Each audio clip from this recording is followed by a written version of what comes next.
Welcome to Everyday Swahili. Today we'll look at animals in Swahili. So we translate the animals in English into Swahili.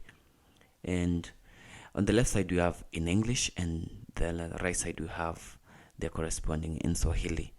So we first begin by animal.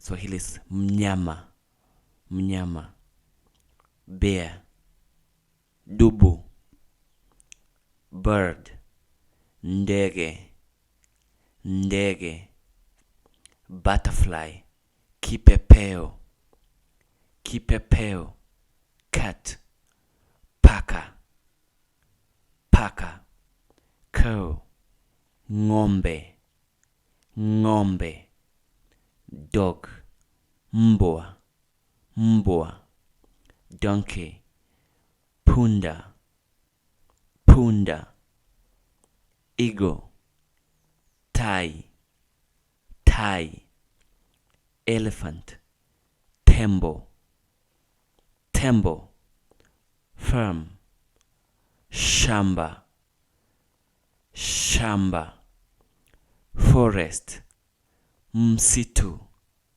msitu, goat, mbuzi, mbuzi, horse, farasi, farasi, insect, mdudu, mdudu, lion, simba, simba, monkey, kima, kima, mosquito, mbu, mbu, mouse, panya, panya, rabbit, sungura, sungura, sheep, kondoo, kondoo,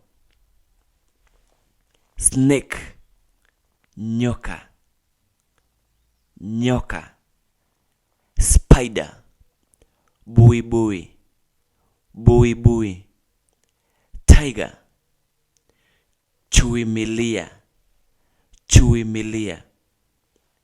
If you like this video, click subscribe, like and share. This is just a list of the animals that we've shared. For more of these, click subscribe, like and share. Until next time, bye bye.